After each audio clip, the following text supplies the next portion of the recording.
Positive trigger आया था RBI का रेट कट का ट्रिगर था, जो बहुत इंपॉर्टेंट ट्रिगर भी था। और जो ग्लोबल मार्केट है, इंडिया के आसपास के जो मार्केट्स हैं या जो एक्सटर्नल फैक्टर्स जिनको हम बोलते हैं, वो अभी इक्विटीज के फेवर में नहीं है। आप देखें, अभी एक अनएम्प्लॉयमेंट डाटा आया जो कि बढ़ के आया था यूएस का। सो ऐसे बहुत सारी चीजें हैं जो हमारे एक्सटर्नल फैक्टर्स हमारे फेवर में नहीं है।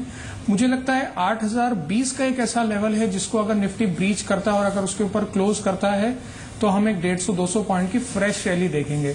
मगर 8020 के नीचे मुझे अभी भी मार्केट लगता है कि पूरी तरीके से बियर फेज से बाहर नहीं आया है। तो मंडे को 8020 का निफ्टी में एक बहुत इंपॉर्टेंट रेजिस्टेंस लेवल है जिसको मैं वॉच करूंगा। जी, तो अब शुरू करते हैं दर्शकों के सवालों का सिलसिला। और हमारे पहले दर्शक आज के हैं सागर, बेंगलोर से। सागर, बताइए आपका सवाल क्या है? हाँ सर, मेरे यहाँ पटेल इंजीनियर का खरीदा हूँ मैं। जी। 100 शेयर। जी। 67.9 का। जी जी। तो अब इसमें आपका नजरिया क्या है, कितने समय तक? हाँ, 1 महीने या 2 महीने तक रुकने का है सर। जी, बहुत ज्यादा समय लेकर के नहीं चल रहे हैं। अभी हल्का सा नुकसान हो रहा है क्योंकि 68 का इनका खरीद भाव है। आज की तारीख में 65 साढ़े 65 के आसपास ये शेयर चल रहा है, तो हल्के नुकसान पर है। पटेल इंजीनियरिंग, क्या आपको लगता है कि इसमें महीने 2 महीने में कोई अच्छी गुंजाइश रहेगी, या फिर कारोबारी नजरिए से क्या इसमें स्टॉप लॉस और लक्ष्य होने चाहिए? हाँ जी, मुझे लगता है कि इन्वेस्टर को इस पर्टिकुलर शेयर को होल्ड करना चाहिए, पटेल इंजीनियरिंग को। और एक 61 रुपीज का एसएल वो भले लेके चलें, अगर 1-2 महीने का जैसे वो बता रहे हैं उनका नजरिया है। आप अगर टेक्निकल चार्ट्स पे इसके स्टॉक को देखें तो एक sort of inverted head and shoulder breakout pattern हुआ है, जो एक बुलिश पैटर्न होता है। तो मुझे लगता है कि ये स्टॉक 72 एक स्ट्रांग रेजिस्टेंस है। अगर उसको क्लोज करता है, उसके ऊपर क्लोज करता है, तो 86 तक ये स्टॉक जा सकता है। बिल्कुल होल्ड करें, कोई दिक्कत नहीं है। स्टॉप लॉस मेंटेन करें, जो स्टॉप लॉस इनको बताया 61 रुपीज का, तो पटेल इंजीनियरिंग में वो होल्ड करके चल सकते हैं। तो पटेल इंजीनियरिंग में बने रहने की सलाह है आशीष की तरफ से। अगले दर्शक से बात करते हैं, ऋषभ हैं हैदराबाद से। गुड इवनिंग ऋषभ, बताइए कौन सा स्टॉक लिया है आपने? मेरे पास 200 शेयर है डीएलएफ के, 165 पे लिए थे। ओके, तो ये अभी होल्ड करना चाहिए मेरे को, या कब तक करना चाहिए होल्ड अगर करें तो? सब्सटैंशियल लॉस आपको हो रहा है, लेकिन फिर भी आप बने रहना चाहते हैं इसमें। बड़ा नाम, लेकिन कई दिक्कतें इसने फेस की और फिलहाल भी अभी दिक्कत खत्म नहीं हुई है। चार्ट भी थोड़ा कमजोर लग रहा है। आशीष, क्या सलाह देंगे आप? इन्होंने 165 पे खरीदा था, 135 के आसपास ये पहुंच चुका है। फर्दर होल्ड करने की सलाह देंगे आपने? हाँ जी, इनको भी मैं होल्ड करने की सलाह दूंगा। बिल्कुल, आप देखें अगर स्टॉक को, तो फंडामेंटली भी स्टॉक ने बहुत सारे अपने एसेट्स डिस्पोज ऑफ किए हैं, जिससे कि कंपनी का डेट रिड्यूस हुआ है ड्रास्टिकली पिछले 1 साल में। This shows that the management is very serious towards making is balance sheet very clean. अभी कुछ 134 रुपए के आसपास का लेवल इस पर्टिकुलर स्टॉक में आ रहा है। मुझे लगता है 110-108 के आसपास का एसएल लेकर के इसको होल्ड करें। और जो 165-170 का इनका लेवल है, मुझे लगता है आने वाले 1-2 महीने में जरूर आएगा। इंटरेस्ट रेट कट की वजह से हम देखें तो ऑटोमेटिकली बैंकिंग स्टॉक्स, ऑटोमोबाइल और रियल स्टेट इंडस्ट्री जो है स्टॉक्स हैं, उनको फायदा मिलता है, जो कि हमने इसमें एक अच्छा अपमूव देखा भी है। तो कोई ऐसी मुझे खास दिक्कत नहीं लग रही इस पर्टिकुलर स्टॉक में। 110 के आसपास का ऐसे लग के होल्ड करें डीएलएफ को। जी।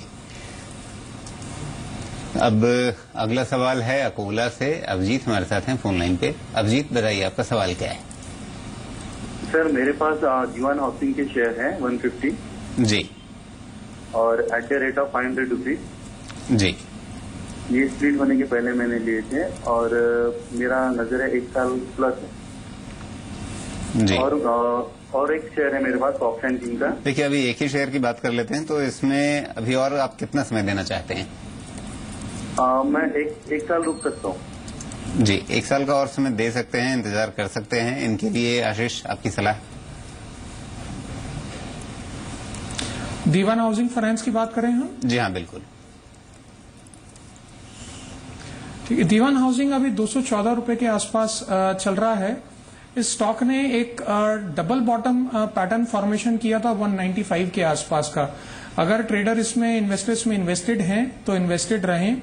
इसमें ये 200 रुपए का स्टॉप लॉस लेकर के अगर चलते हैं तो मुझे लगता है 3 से 6 महीने में आराम से 255-270 रुपए के लेवल इस पर्टिकुलर स्टॉक में दिख सकते हैं।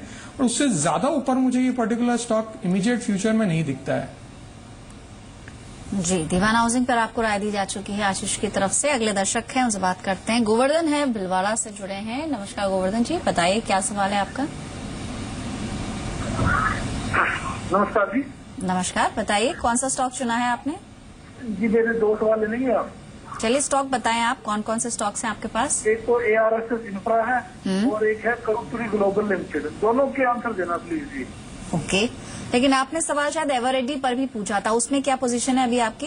नहीं, एवरेडी का शायद किसी और ने पूछा होगा, मिसमैच हो गया। आपकी जो पहले अटेंड करते हैं ना, उनसे गलती होगी। ओके, उस पर आपको राय मिल चुकी है जी।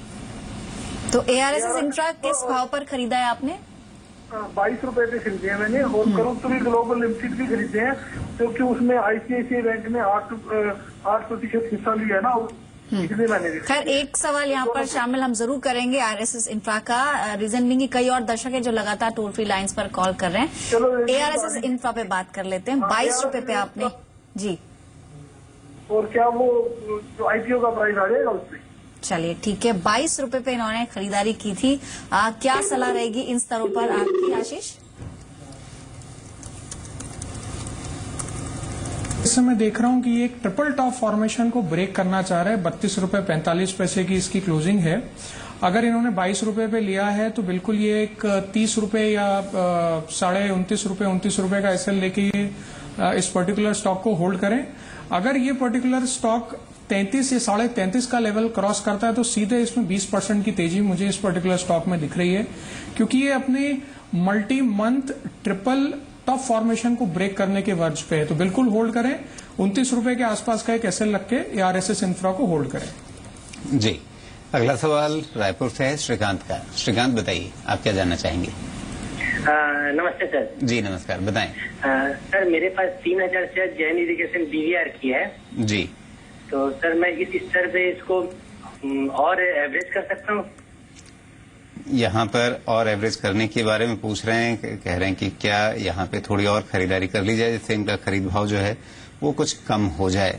वैसे अभी नुकसान तो इन्हें हो रहा है, इनके लिए क्या एवरेजिंग की रणनीति सही बैठेगी, क्योंकि पिछले कुछ दिनों के अंदर हमने देखा है कि इसमें निचले स्तरों पर थोड़ा सहारा मिलता हुआ दिखा है, लेकिन क्या इसका जो एक बेसिक ट्रेंड नीचे का था वो अब वो गिरावट अब थम रही है क्या। हाँ जी, बिल्कुल सही आप बोल रहे हैं कि इसको नीचे के लेवल में जो कि हम देखें 35 रुपए के आसपास इसको एक सपोर्ट बहुत अच्छा मिला है। डबल बॉटम फॉर्मेशन जिसको हम बोलते हैं वो इसमें बना था। ये ऑलमोस्ट जून के आसपास बना था, 15 जून के आसपास ये इसमें फॉर्मेशन बना था। उसके बाद से इस पर्टिकुलर स्टॉक में काफी अच्छा इंटरेस्ट देखा है। फंडामेंटली भी हम अगर देखें ये पर्टिकुलर कंपनी जो है सिग्निफिकेंटली अपना डेट रिड्यूस कर रही है। ये कंपनी 25% स्टेक अपना फूड प्रोसेसिंग यूनिट में बेचना चाह रही है, जो कि फूड प्रोसेसिंग यूनिट एशिया का सबसे बड़ा फूड प्रोसेसिंग यूनिट है और वर्ल्ड के टॉप 3 फूड प्रोसेसिंग यूनिट्स में जैन इरिगेशन का यूनिट आता है। तो यहाँ पे मैं बिल्कुल इनको सलाह करूंगा कि एवरेज करें। फ्रेश अगर किसी इन्वेस्टर को भी परचेज करना है जो ये शो देख रहा है तो इस स्टॉक को बिल्कुल परचेज करें। फंडामेंटली अपने बॉटम पे आ गया ये स्टॉक और बहुत वैल्यू रखता है ये पर्टिकुलर स्टॉक। अगर आप देखें आगे आने वाले समय में, जैसे एनडीए गवर्नमेंट का प्लान है कि एग्रीकल्चर सेक्टर को बढ़ाना है, जैन इरिगेशन पूरा एग्रीकल्चर सेक्टर के आसपास ही इसके सारे प्रोडक्ट्स हैं। तो फंडामेंटली बहुत सारे ट्रिगर्स हैं। इस कंपनी ने अपना जो बैड फेज था वो देख चुकी है कंपनी, अभी अपने गुड फेज में आ रही है। फंडामेंटली बैलेंस शीट भी इसकी क्लियर हो रही है। बाय करें या अगर उनके पास इन्वेस्टेड है तो होल्ड करके रखें और एवरेज कर सकते हैं। जी, तो आप और एवरेजिंग कर सकते हैं, आपको रणनीति बताई है एक्सपर्ट ने। हमारे साथ कुछ और दर्शक हैं फोन लाइन पर इस वक्त। निर्मल है रांची से। नमस्कार निर्मल जी, बताइए कौन सा स्टॉक है आपके पास। जी नमस्कार, मेरे पास आंध्रा बैंक है, ठीक है, 250 है 96 के रेट पे। ओके। तो मैं लॉन्ग टर्म इन्वेस्टर हूँ, तो मैं ये जानना चाह रहा हूँ कि मैं इस रेट पे एवरेज कर सकता हूँ या मैं क्या करूँ आगे। ऑलराइट, ऑलरेडी आपको 30 रुपए प्रति शेयर का नुकसान हो रहा है। लॉन्ग टर्म के लिए आपने चुना है, जान लेते हैं एक्सपर्ट से क्या कहते हैं वो। आशीष, आंध्रा बैंक की बात करें, 96 पे इन्होंने खरीदा था, हायर लेवल पे खरीद लिया है काफी, और हाल ही में इसने 60 रुपए तक का लेवल भी टेस्ट किया है। आने वाले दिनों में या कहें कि कुछ महीनों में, क्योंकि लंबी अवधि के निवेशक हैं, क्या सलाह रहेगी इनके लिए। कोई स्टॉप लॉस लगाएं इस सौदे में। जी, देखिए, हालांकि बहुत सारे रिटेल इन्वेस्टर हैं, जब बैंक्स के प्राइस गिर रहे थे पिछले 1 साल में, तो उन्होंने क्योंकि हर एनालिस्ट उनको ये एडवाइस करता है कि बैंक सबसे सेफ हैं और पीएसयू बैंक सबसे सेफ हैं। तो इसमें ये एक इकलौते शायद इन्वेस्टर नहीं होंगे, ऐसे बहुत सारे इन्वेस्टर्स होंगे जो पीएसयू बैंक्स में इन्वेस्ट करके बैठे हुए हैं। आंध्रा बैंक की अगर हम बात करें तो वो बिल्कुल इसको होल्ड कर सकते हैं। अभी हमने देखा एक पॉजिटिव ट्रिगर जो कि रेट कट का आया था। साथ में गवर्नमेंट ने एक और अनाउंसमेंट की है towards the PSU sector banks, which is the government is thinking to divest its stake. Government का ये मानना है कि बिजनेस करने का काम गवर्नमेंट का नहीं है, जो कि नरेंद्र मोदी ने अभी अपने एक स्पीच में भी कहा था जब वो यूएस में थे। एंड मुझे लग रहा है कि वो एक नेक्स्ट ट्रिगर होगा पीएसयू बैंक्स के लिए। But obviously government of India जो है वेट कर रही है कि इनकी बुक्स थोड़ी अच्छी हो जाए, थोड़ा अच्छा वैल्यूएशन मिले, थोड़ा लंबा शायद इनको होल्ड करना पड़े, बट इनकी कॉस्ट के आसपास अगले एक साल में मुझे लगता है बिल्कुल मिल जाएगा। अगर ये थोड़ा एवरेज कर सकते हैं तो मैं यहां पे इनको बोलूंगा जरूर एवरेज करें। एक 60 रुपए का स्टॉप लॉस जो मुझे इमीडिएट दिख रहा है, अगर ये इमीडिएटली चाहते हैं स्टॉप लॉस शॉर्ट टर्म में तो वहां पे बनता है, और उसके नीचे अगर वो एक स्टॉप लॉस चाहते हैं तो 55 रुपए का है जो लॉन्ग टर्म इन्वेस्टर्स के लिए है। होल्ड करें, अगर एवरेज कर सकते हैं तो बिल्कुल और एवरेज करें इस पर्टिकुलर स्टॉक को। जी, अब अगला सवाल हमारे पास इसमें है विक्रम का, भिवानी से हमारे साथ हैं। बताइए विक्रम, क्या जानना चाहेंगे? सर मेरे पास मार्शल है 91 के रेट पे जी 1000 शेयर। जी, तो मुझे क्या करना चाहिए इसको? जी, तो खरीद भाव के हिसाब से तो आप अभी फायदे में हैं और एक ठीक ठाक फायदा हो गया है शेयर में। तो क्या यहाँ पे कुछ फायदा ले लिया जाए या फिर और इसमें इंतजार किया जाए? क्योंकि अगर पिछले कुछ हफ्तों की चाल देखें इसमें आशीष, तो ऐसा लग रहा है कि इसने निचले स्तरों से अपने आप को संभाला है, लेकिन इसके ठीक आगे अब यहां से अगर थोड़ा सा ऊपर देखें तो 110-12 के आसपास पहले भी इसे काफी तगड़ा रेजिस्टेंस झेलना पड़ा था, वहां से काफी तीखी बिकवाली भी आई थी। तो उसी के आसपास ये फिर से पहुंच रहा है, क्या करना चाहिए इन्हें? हाँ जी, मार्क्सवाइड फार्मा की बात कर रहे हैं हम। जी बिल्कुल। हाँ जी, हाँ आपने बिल्कुल सही किया। 110 से 112 के लेवल में इसका एक रेजिस्टेंस आया था। बेसिकली अगर हम थोड़ा और पीछे जाके देखें इस पर्टिकुलर स्टॉक में, तो ये पर्टिकुलर स्टॉक एक फ्लैट पैटर्न ब्रेकआउट इसने दिया था जो कि 40 रुपए से 65 रुपए के बीच में था। ये एक बुलिश ब्रेकआउट था जिसका कि टारगेट इस फ्लैग के हिसाब से आ रहा था 105-107 रुपए के आसपास का, जहां का ये लेवल ऑलरेडी टच कर चुका है। बट फिर भी मुझे लगता है कि अगर इन्होंने होल्ड करके रखा है तो 95 का ये एक एसएल रख के चलें जो फाइनल स्टॉप लॉस हो, और उसको होल्ड करके रखें। अगर 95 के नीचे आ रहा है स्टॉक तो वो एग्जिट करें, नहीं तो अगर ऊपर में ये स्टॉक 113 रुपए के ऊपर जाता है तो मुझे सीधे 135 का लेवल दिखता है, जो कि मुझे लगता है बहुत जल्दी आने वाला है। क्योंकि आप देखें फार्मा स्टॉक्स स्पेसिफिकली जो स्मॉल कैप और मिड कैप फार्मा कंपनीज हैं उसमें बहुत अच्छा मोमेंटम बन रहा है अलग अलग पॉकेट्स में। चाहे तो हम देखें डिशमैन फार्मा, ग्रेन्यूल्स इंडिया जैसी कंपनीज हैं, मार्क्सवाइड फार्मा भी उसकी लिस्ट में एक पर्टिकुलर स्टॉक है। तो मुझे कोई खास चिंता इस पर्टिकुलर काउंटर में नहीं दिख रही है। जो थोड़ा सा एक रिट्रेसमेंट आया था वो ऑब्वियसली प्रॉफिट बुकिंग के लिए आया था बीच में, इसका जो 112 रुपए से 85 रुपए के बीच में ये स्टॉक गिर गया था। बट होल्ड करके रखें। एक 95 का जैसे मैंने एक एसएल बताया है, अगर वो थोड़ा और ऊपर चाहें तो 100 रुपए 101 रुपए के आसपास का एसएल रख सकते हैं और होल्ड करके रखें। मुझे लग रहा है कि अगर ये 112-115 के ऊपर जाता है तो 135 का लेवल इसमें आराम से इस पर्टिकुलर काउंटर में इनको दिखेगा। जी, हमारे साथ अगले दर्शक हैं राजेश अंबाला से। गुड इवनिंग राजेश, बताइए कौन से स्टॉक पर राय लेनी है? Hello ma'am. जी मेरे नमस्कार। पास टाटा स्टील के 200 शेयर हैं जो मैंने 258 रुपए में लिया है। तो मैं जानना चाहता हूँ कि आप क्या करें इसमें। काफी नुकसान में है वैसे, आप कितना समय रुक सकते हैं? नो मैम, लॉन्ग टर्म मैं रुक सकता हूँ 1-2 साल। ऑलराइट, ठीक है। लॉन्ग टर्म के निवेशक है, लेकिन टाटा स्टील दिक्कतें काफी इसने फेस करी। चार्ट भी देखे तो बेहद कमजोर है। कल हालांकि खरा निशान जरूर देखने को मिला था, लेकिन अभी भी अपने साल के निचले स्तर के आसपास ही घूम रहा है। 212 पे आज क्लोजिंग रही है। क्या राय रहेगी आपकी आशीष टाटा स्टील पर? कोई स्टॉप लॉस लगाने की सलाह देंगे इन्हें? हाँ जी, देखिए पूरा मेटल सेक्टर अनफॉर्चुनेटली अभी एक साइक्लिकल डाउनटर्न में जा रहा है। अगर हम कमोडिटीज को देखें तो कमोडिटीज बेसिकली एक साइक्लिकल पैटर्न में चलती है। इंडिया में अगर हम देखें तो 5 से 7 साल का वो साइकिल होता है, और मेटल अभी अपने डाउनटर्न साइक्लिकल मूवमेंट में चल रहा है। आप कोई भी मेटल स्टॉक देख लें उसका यही हाल है। ऑल्दो इन्होंने थोड़ा ऊपर खरीदा है, और अगर ये वैल्यू इन्वेस्टर हैं तो इस पर्टिकुलर स्टॉक में होल्ड कर सकते हैं। बट एक बहुत छोटा सा स्टॉप लॉस जो मुझे 200 रुपए का दिख रहा है उसके हिसाब से होल्ड करें। 200 रुपए के पीछे मेरा लॉजिक ये है कि इस पर्टिकुलर स्टॉक ने 200 रुपए पे डबल बॉटम बनाया है। ये मल्टी ईयर फॉर्मेशन की मैं बात कर रहा हूं, एक शॉर्ट टर्म फॉर्मेशन नहीं है।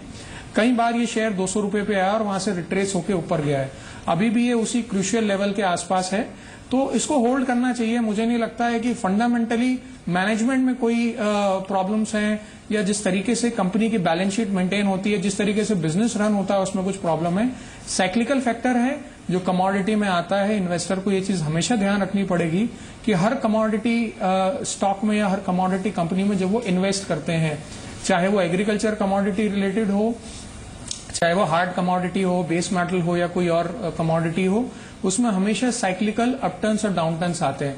अनफॉर्चुनेटली ये इन्वेस्टर जब डाउनटर्न आ रहा तो उसके बीच में ये बैठा है, बट फिर भी होल्ड करके रखें। अगर ये लॉन्ग टर्म इन्वेस्टर हैं, जब अपटर्न आएगा, जो मुझे लग रहा है कि 2017 के स्टार्टिंग में बहुत अच्छा अपटर्न आएगा, क्योंकि आप देखें कि अभी मेटल ग्लोबली अपनी कॉस्ट ऑफ प्रोडक्शन के नीचे ट्रेड कर रहे हैं।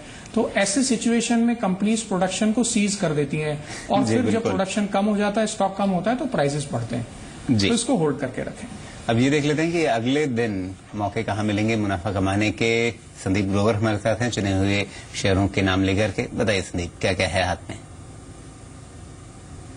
जी शुक्रिया। आज के लिए जो पहला शेयर चुना गया वो है HCL टेक का। भारी कमजोरी इस काउंटर में आज देखने को मिली, क्योंकि इस कंपनी ने प्रॉफिट वार्निंग जारी करी है। Q1 में उनका मानना है कि जो डॉलर आई ग्रोथ है उसमें 0.8% के आसपास की कमी देखने को मिल सकती है, और एक बड़े क्लाइंट के साथ इनका विवाद चल रहा है, जिसकी वजह से $20 करोड़ के आसपास की जो रकम इन्होंने सेट असाइड करी है, जिसका इंपैक्ट कहीं ना कहीं Q1 के फाइनेंशियल्स में दिखेगा। स्टॉक में भारी गिरावट थी और मुदीत गोयल मानते हैं कि आप बिकवाली कर सकते हैं। टारगेट होगा 835 रुपए का, स्टॉप लॉस आपको लगाना होगा 870 रुपए का। अल्ट्राटेक सीमेंट होगा अगला शेयर। पूरी सीमेंट एज अ पैक में काफी अच्छी आज तेजी देखने को मिली। उत्तर भारत में जो कीमतें बढ़ी है उसका इंपैक्ट कहीं ना कहीं सीमेंट स्पेस पे देखने को मिला। अल्ट्राटेक सीमेंट में मुदीत गोयल मानते हैं कि आपको खरीदारी करके चलना चाहिए। 2830 का टारगेट होगा और स्टॉप लॉस आपको लगाना होगा 2750 रुपए का। तीसरा जो कॉल है आज के लिए वो है सुवेन लाइफ साइंसेज का। अच्छी खासी मजबूती इस काउंटर में भी देखने को मिली।